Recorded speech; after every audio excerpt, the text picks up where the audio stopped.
नमस्कार, मैं हूं शरद द्विवेदी और बहुत स्वागत है आपका उस विशेष प्रस्तुति में जिसका नाम है हे प्रभु आनंद दाता। और आज हम जिस विषय पर बात कर रहे हैं वो बहुत महत्वपूर्ण है और विषय है लोकेशणा। कई वर्ष पहले जब मैं किशोरावस्था में था तो मैंने पंडित राम किंकर उपाध्याय जी का एक प्रवचन सुना और उस उम्र में, उस अवस्था में जितना मैं गुनगुन पाया वो यही था कि लोकेशणा यानी आत्म प्रशंसा, खुद की प्रशस्ति, खुद की प्रशंसा में लीन होना, अपनी तारीफ करना।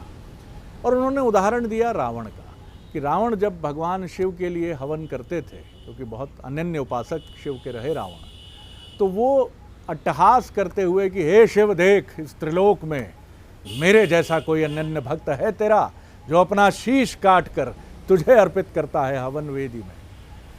बात सही भी थी कि शायद त्रिलोक में ऐसा कोई शिष्य ना हो भगवान शिव का, कोई उनका ऐसा अनुयायी ना हो जो अपना ही सर काट कर अर्पित करे, यानी मरने के भय से भी चिंतित ना हो। यानी लोकेशणा के लिए उन्होंने उदाहरण देकर कहा कि ये कितनी भयानक व्याप्त होती है मन में कि व्यक्ति मृत्यु तक से नहीं डरता कि मर भी जाएंगे तो संसार याद करेगा, पूरी दुनिया में हमारी ख्याति होगी।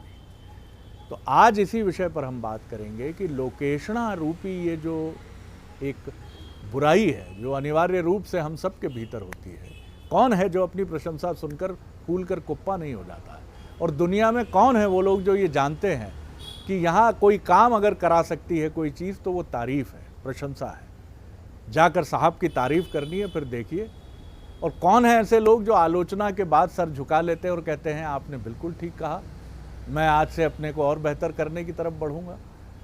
लेकिन संसार उन्हीं को याद करता है जिन्होंने अपनी आत्मरति, अपनी आत्म प्रशंसा में लीन होकर संसार को नहीं देखा, बल्कि अपनी आलोचना को गहना माना और सुधार किया। आज इसी पर हम बात करेंगे। हमारे साथ हैं मानस मर्मज्ञ, भगवत गीता के अद्भुत अध्येता प्रोफेसर सुरेंद्र बिहारी गोस्वामी जी। बहुत स्वागत करता हूं और आज इसी विषय पर आपकी टिप्पणी। जी, बड़ी सुंदर बात आपने आज कही है, उसके लिए आपने बड़ा एक आध्यात्मिक शब्द जो प्रयोग किया है वो बहुत सर्वोपयुक्त शब्द है जी। आत्ममुग्धता। एक ऐसी श्लाघा, एक ऐसा चिंतन, एक ऐसा विषय, प्रत्येक व्यक्ति संसार में मयता, मैं की उपस्थिति के लिए और मैं की प्रशंसा के लिए बड़ा आतुर होता है। वो जीवन में जितने भी कर्म करता है और कर्म करते हुए यदि उसे, यहाँ तक यदि वो मंदिर में भी खड़ा हुआ है और परमात्मा के आगे हाथ जोड़ रहा है, तो आप ध्यान करिए परमात्मा को देखने के साथ उसके नयन के कोर चारों तरफ ये देख रहे होते हैं कि कौन कौन उसे देख रहा है। तो ये जो प्रक्रिया है, ये प्रक्रिया कहीं न कहीं मूलतः है अभिमान का पुत्र, यानी अहंकार जन्य प्रक्रिया ही है। लेकिन ये भी वो अहंकार है, लोकेशणा भी वो अहंकार है जहाँ व्यक्ति एक ऐसी दौड़ में दौड़ता है जिस दौड़ को आप ये कहते हैं तृष्णा युक्त कामनाएं जो है वो लोकेशणा कहलाती है। तृष्णा युक्त, उसके अंतर चित्त में इस बात की तृष्णा रहती है। एक धनी के मन में इस बात की चिंता रहती है कि उसकी बातें होती रहे। एक जो व्यक्ति निर्धन भी हो लेकिन अगर उसमें गुण हैं तो वो ये देखेगा कि उसके सद्गुणों की प्रशंसा हो रही है कि नहीं हो रही है। बड़े बड़े ज्ञानी विज्ञानी भी ऐसे हैं, आप देखें यदि वो ज्ञान की बातें कर रहे हैं और कोई उनसे जाकर कह दे आहा आपके मुखार बिंद से कितना शोभायमान हो रहा है, लोकेशणा वहाँ अपना स्थान ग्रहण कर लेती है। इस पर आपने चूँकि रावण का चिंतन किया है और परम आराध्य राम किंकर जी का चिंतन किया है। राम किंकर जी ने तो इस पर इतना गहन चिंतन किया है कि एक व्यक्ति का जीवन भी निकल सकता है उस प्रक्रियाओं को समझने में। तो यहाँ आप देखिए रावण के चिंतन में मुख्य बात, रावण को कितनी सुंदर बात विभीषण समझाते हैं और विभीषण के माध्यम से उसके पूर्व भी मंदोदरी समझाती है, मंदोदरी के पूर्व भी उनके नाना समझाते हैं उनको, माल्यवंत भी उनको समझाते हैं। ये लोकेशणा से सावधान होने के लिए करते हैं। अब वो कृत्य कर तो लिया है, आपने कर लिया है, कोई कृत्य कर लिया है, ध्यान लीजिए, कृत्य किया, कर्म नहीं किया है, कृत्य कर लिया है। अब व्यक्ति ऐसा होता है कि कभी भी कोई प्रतिकूल आचरण यदि कर ले आदमी जो उचित नहीं है, जैसे उसी ने किसी का मन दुखा दिया, किसी को डपट दिया, तो वो उसके लिए भी संपुष्टि चाहता है। दो आदमी खड़े रहते हैं, क्या आपने उसको डांटा है साहब, इतना आनंद आ गया, ये सही डांट पिलाई आपने, लेकिन आपका अंतर्मन जान रहा है कि कहीं न कहीं आपने ये गलती कर दी है, तो उसकी तृप्ति के लिए लेते रहते हैं। तो वहाँ मानस के सुंदरकांड में कहा है सचिव वैद गुरु तीन जो। सचिव वैद गुरु तीन जो, प्रिय बोलई भयास, और राज धर्म तन तीन को होई बेगही नाश। जब भी ये तीन लोग, सचिव में बहुत सारे लोग आ जाते हैं। सचिव का अर्थ हम ये समझते हैं कि सचिव यानी वो सेक्रेटरी हो गया जो ऑफिशियली हमारे पास अपॉइंटेड है, नहीं, जितने भी आपके शुभ सलाहकार हैं वो आपके सचिव हैं, जितने भी हैं, जितने भी सलाहकार हैं, जितने भी सलाहकार हैं। तो यदि आप ऐसे सलाहकारों से घिरे हुए हैं जो लंपट कपटी कुटिल विशेषी और सपने उस संत सभा नहीं देखी, जिनके अंतर चित्त में कहीं सत्संग नहीं है, वो केवल आपकी प्रशंसा उस रूप में कर रहे हैं कि आपको ऊर्ध्वगामी बनाते हुए वो हाथ का टिकाए हुए प्रशंसा के बेस पर आप आसमान के ऊपर उड़ते हैं, लेकिन प्रशंसा वास्तव में होती नहीं है। तो जब हवा का झोंका आता है और आप नीचे गिर जाते हैं। देखिए, जमीन पर खड़ा हुआ व्यक्ति और निराभिमानी व्यक्ति कभी नहीं गिरता। जो व्यक्ति जमीन पर जिसके पैर हों और जिसमें अभिमान रूपी ऊंचाई ना हो, वो गिरता ही नहीं कभी। गिरता वो है जो अभिमान की ऊंचाइयों पर हो या जो हवा में खड़ा हुआ हो, अर्थात उड़ रहा हो, उड़ान में हो। तो लंपट, कपटी, कुटिल, विशेषी, इनसे सावधानी। अगर आपके सचिव में ये गुण है, आपके सलाहकार यदि लंपट हैं, अब कोई बड़ी सहजता से आपसे प्रश्न कर देता है, मुझे विदित नहीं होता कि कौन लंपट है, कौन कपटी है। मीठा किससे मिलके लगता है आप? कब आपको एक गुदगुदी सी होती है कि वो आए और मेरे रूप, गुण, यश, कीर्ति की प्रशंसा करे और हम अपने आप को अच्छा महसूस करें। इसलिए तो हमारे यहाँ निंदक नियरे राखी आंगन कुटी छवाए कहा गया है। आपके लोकेशना के विरुद्ध आपका वो निंदक है, लेकिन निंदक कौन? जिसे आप अपने घर में आंगन कुटी छवाए में रख सकते हैं, अर्थात आपके परिवार का, आपकी आत्मीयता का वो सदस्य जो किसी ऐसे अधिकार से, ऐसे स्वार्थ से आपको टोकता है, कहता है। विभीषण कह रहे हैं रावण को, रावण का पूरा कुटुंब भी है, पूरा कुटुंब है, रावण को कह रहे हैं, पत्नी कह रही है, नाना कह रहे हैं, पुत्र कह रहा है, भाई कह रहा है, सब कह रहे हैं, लेकिन आप लंपट कपटी कुटिल विशेषी, उसमें कहा ही गया है कि ऐसे लोगों से घिरे हुए होते हैं। तो हमारे जीवन में भी हमारे जो तथाकथित मित्र होते हैं वो उसी स्वरूप के मित्र होते हैं जो अपनी शुभता की संरक्षण के लिए हमें आत्ममुग्ध करते चले जाते हैं। व्यक्ति जो है दर्पण जब देखता है तो दर्पण झूठ नहीं बोलता, ऐसा कहते हैं। वो जो व्यक्ति होते हैं वो दर्पण दिखाने नहीं आते आपको, देखते हुए दर्पण में आपकी प्रशंसा करते हैं। कितने सुंदर लग रहे हैं आप, तो दर्पण तो आप ही देख रहे हैं ना, आप उनसे मिलिए जो दर्पण दिखाते हैं। तो दर्पण दिखाने वालों से जब आप मिलेंगे तो लोकेशना से मुक्त हो जाएंगे। ध्यान रखिए, बहुत सारे लोग, एक बड़ा सुंदर उदाहरण आपको बताता हूँ जी। राम के पिता दशरथ, दशरथ के पिता अज, अज के पिता रघु। रघु ने अपना सर्वस्व त्याग दिया, राजपाट करते रहे लेकिन सर्वस्व त्याग दिया। वो लोग के बीच में, जनता के बीच में, आम आदमियों के बीच में जाकर रहते थे, लोगों से मिलते थे, उनके सुख दुख को दूर करते थे और रहते थे। सब त्याग दिया उन्होंने। एक स्थान पर भ्रमण करते हुए उनको प्यास लगी तो एक मिट्टी के बर्तन में पानी पीने लगे। वो रघु पानी पीने लगे। निकलते हुए लोगों में से किसी की नजर गई, कोई पहचानता था अपने महाराज को, तो उन्होंने कहा, अरे ये महाराज रघु हैं, इन्होंने सब कुछ त्याग दिया है, जितना जो कुछ था त्याग दिया। देखो कितना सामान्य जीवन जी रहे हैं। रघु ने उनको बुलाया, इधर आओ। वो उनके पास पहुंचे, बोले मैंने क्या त्याग दिया है? क्या मेरा था जो मैंने त्याग दिया है? क्या मेरा था जो मैंने त्याग दिया है? उसने दिया था, उसका था तो उसको सौंप दिया है, उसमें मेरा क्या था? अगर मैं कुछ अपना ले जाने वाला त्यागता तो मैं त्यागी कहलाता। तो यदि आप त्यागी भी कहला रहे हैं, आपको बोल रहे हैं त्यागी जी, ज्ञानी जी, पंडित जी, सेठ जी, ये सारे संबोधन जो हैं लोकेशना को घेरने की वृत्तियां हैं। इससे सावधान रहने की जरूरत है। जब भी कोई आपके सम्मान में खड़ा हो तो आप समझ लेना आपको जमीन में बैठे रहना है। मानसिक चिंतन ये रहते हैं कि वो खड़ा हो रहा है, अब दूसरी बार यदि वो नहीं खड़ा होगा तो आपको तकलीफ हो जाएगी।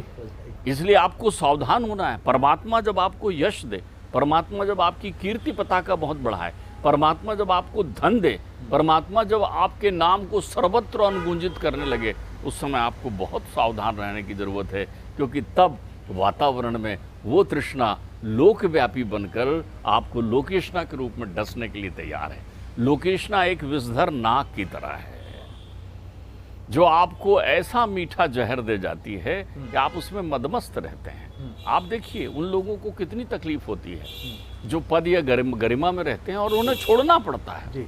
उस पद गरिमा का त्याग करना पड़ता है। वो दायित्व है जो उन्हें मिला हुआ है जी जी। लेकिन वो उसे ही स्वयं समझ लेते हैं कि अब ये मुझे मिल गया है। रावण अपना रावणत्व तो नहीं त्यागना चाहता।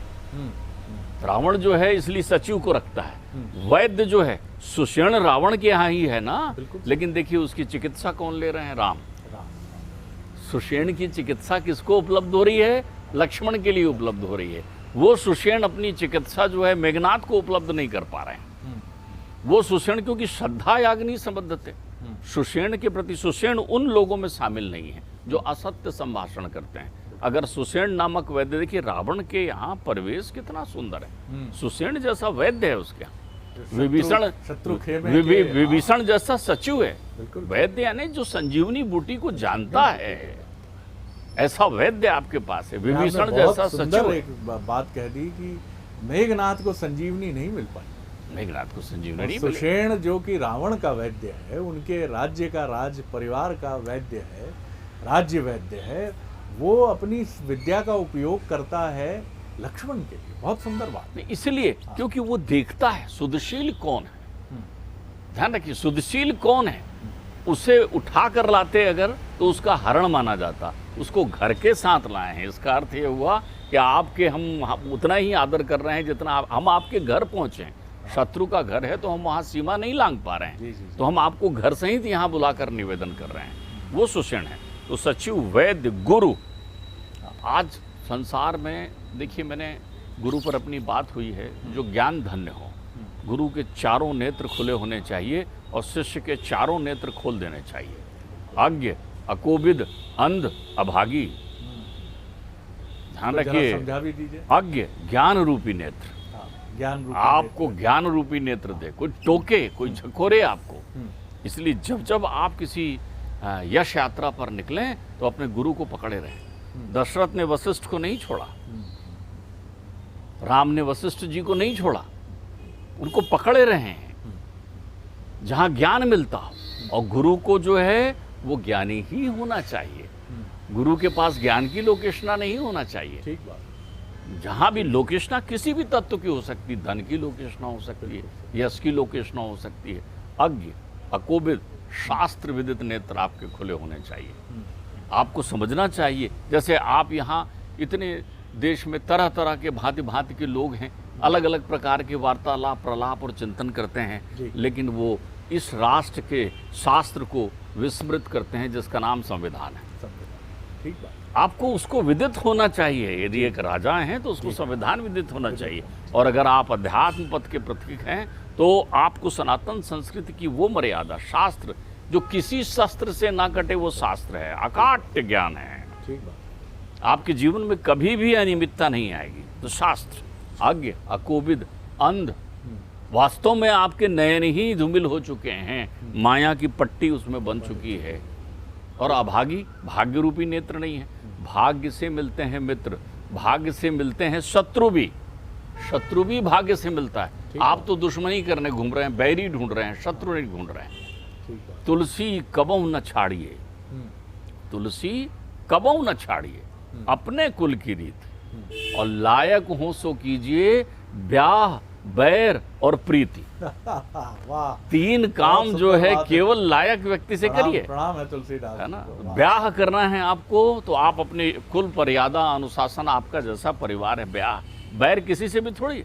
रावण ने बैर किया तो परमात्मा से किया। रावण का भाग्य अच्छा है, रावण के भाग्य में बुराई नहीं है, रावण के सत्संग में बुराई है। तो जब भी आप लंपट कपटियों के बीच हो जाते हैं, और इसमें बिल्कुल प्रतिप्रश्न मत करिए कि मुझे मालूम ही नहीं चला कि वो जो है लंपट है या कपटी है। आपको विदित होता है। लोकेशना एक खुजली की तरह है जिसको खुजाने से मीठा लगता है, लेकिन ध्यान रखिएगा वो इतना गंभीर चर्म रोग हो जाएगा कि कभी कभी नासूर बन के आपका पतन का कारण हो जाएगा। इसलिए किंकर जी कहते हैं कि लोकेशना में प्राण भी जा सकते हैं। आलोचना चुभती तो बहुत है, इसमें कोई शक नहीं है। और जब कोई भी करता है, और ख़ास तौर से जैसा प्रोफेसर गोस्वामी जी ने कहा कि निंदक नियरे राखिए आंगन कुटी छवा, देखिए कितनी सुंदर बात है। ये भी मैं इस विमर्श में समझ पाया कि कहीं दूर का नहीं चाहिए निंदक, क्योंकि आप तो विक्षिप्त हो जाएंगे जब अपने परिवार से सुनकर रावण अकुला गया, अपनी पत्नी, अपने नाना, अपने भाइयों से, अपने पुत्र से। तो अगर बाहर का कोई करेगा मित्र अपरिचित, तब तो आप तो उसको कहीं पता नहीं उससे युद्ध कर लें, लड़ लें, उसकी बात को काट दें, लेकिन बड़ी तकलीफ होती है। गोस्वामी जी आलोचना सुनो। आपको एक बात और बताएं जी। रावण को तो उनके कुल के पुरोधा ने भी खबर भेजा था, लेकिन वो लोकेशना से मुक्त नहीं हुआ, जखड़ा हुआ था। वो उस लोकेशना में चक्रवर्ती होने की लोकेशना का अर्थ ये नहीं है कि आप किसी नारी का निरादर करें। ठीक बात। अगर आप चक्रवर्ती होते तो अयोध्या पर आपकी जीत हो चुकी होती। आप अयोध्या पर चढ़ाई करते, दशरथ को जीतते। दशरथ तो अजेय थे ना, तो दो कोने पर दो चक्रवर्ती। आप चक्रवर्ती त्रिलोकपति हैं, इंद्र आपकी सेवा में है, लेकिन अयोध्या में वो तो इंद्र की पूजा कर रहे हैं ना। चक्रवर्ती होने के देखिए, एक ने हृदय जीता हुआ है और एक ने धरती जीती हुई है।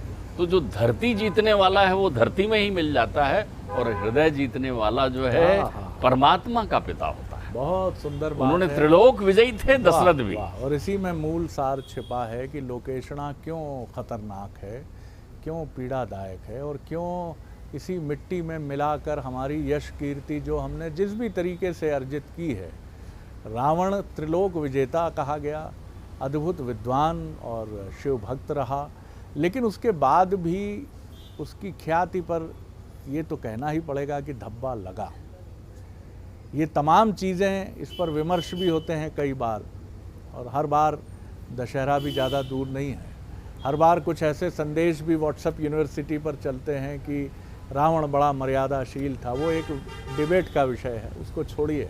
लेकिन राम और रावण, कहीं आप अंतर को बहुत स्पष्ट, एक व्यक्ति जो ईश्वर का अवतारी माना गया, वो मृत्युशैया पर पड़े रावण के सिर के समीप बैठकर अपने अनुज से कहता है कि मर्यादा से इनको प्रणाम करो, अंतिम प्रणाम करो, और जो कुछ ये कह रहे हैं उसको गरिमा से सुनो।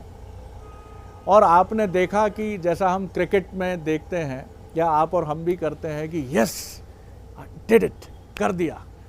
राम की बॉडी लैंग्वेज या उनकी भाव भंगिमा वैसी ही, जस की तस रख दीनी रे चदरिया। वो धनुष जैसे किसी प्रयोजन के लिए उठा था, वो प्रयोजन समाप्त हुआ तो रावण के भी अंतिम दर्शन करके, उन्हें प्रणाम करके, वो धनुष बाण जो त्रिलोक जीतने में सामर्थ्य रखता है उसको रख दिया। लोकेशना से मुक्त है राम, और लोकेशना से भरा है रावण। एक भूल उंठित है, सारे कुटुंबी नष्ट हो चुके हैं, सोने की लंका भस्मीभूत हो चुकी है, और एक तरफ वनवासी वो राम है जो अयोध्या के वैभव को त्याग कर गया है, और वो अमर है, अजर है, तुलसी बाबा के माध्यम से भी अमर है, और हमारी सनातन परंपरा में भी प्रभु के रूप में, तो उनकी ख्याति को क्या कहें। जी। परमात्मा एक और चिंतन अपने चरित्र के माध्यम से देखते हैं। जहां सीता को माय को तहीं रावण की गेल। आप बात समझिए, कहावत है जी कि जहां सीता रहती है रावण वहां से गुजरता है, लेकिन रावण कभी सीता को नहीं मिल पाता, ना सीता कभी रावण के दर्शन कर पाती है। यही कारण है कि लोकेशना सोने की लंका है, पूरी लोकेशना ही लोकेशना भरी है। राम ने उस लंका में प्रवेश ही नहीं किया। क्या बात, क्या बात। जो मर्यादा पुरुषोत्तम होते हैं, राम युद्ध जीतने के बाद ऐसा भी नहीं कि विभीषण ने उनसे कहा हो आइए भगवान आप चलिए और अंदर विराजमान होइए फिर मैं करूंगा। विभीषण का राज्याभिषेक लक्ष्मण ने किया, राम लंका की चहर दीवारी के बाहर ही रहे। राम कभी लंका में प्रवेश नहीं किया। राम ने इतनी त्याग मूर्ति की स्थिति, क्योंकि इतनी निश्चलता, कोई प्रमाण नहीं है कि राम जो है लंका के अंदर प्रवेश करके गए। वहीं सीता को लेकर हनुमान लला और सुग्रीव इत्यादि आते हैं, राम से मिलने सारे लोग आते हैं, लेकिन राम लंका में नहीं जाते। तो ध्यान रखिए, सत्य कभी लोकेशना में नहीं रहता और असत्य जो है लोकेशना से बाहर ही मारा जाता है। बहुत सुंदर, ये भी बहुत अद्भुत व्याख्या है। तो ये तय आपको हमको करना है कि मृग मरीचिका रूपी ये जो इच्छाओं की, तृष्णाओं की, अभीप्साओं की, कामनाओं की लंका है, उसके माया जाल में भटकें या फिर राम की तरह या उनके तो चरणों की रज होकर भी अगर हम जीवन को आगे बढ़ा पाएँ तो हम सफल होंगे। लेकिन इतना तय है कि अपनी प्रशंसा में लीन होना या उस प्रशंसा को, जैसा बहुत खूब प्रोफेसर गोस्वामी ने कहा, कि वो तो एक किस्म की खुजली है, आपको सुख की अनुभूति कराती है। इसीलिए आप खुद अपने मुंह से और अपने मित्रों, नाते, रिश्तेदारों के मुंह से उसको सुनना चाहते हैं, लेकिन ये भयानक कष्ट का कारण बनती है। इसलिए हमेशा विनम्रता को अपने चरित्र का गहना बनाइए और लोकेशना से, यानी प्रशंसा या प्रशंसा के भाव से अपने को मुक्त रखिए। बहुत धन्यवाद करता हूँ आपको, प्रणाम। अगले अंक में, अगले एपिसोड में एक और विषय को लेकर आपसे मिलेंगे। अनुमति दीजिए, नमस्कार।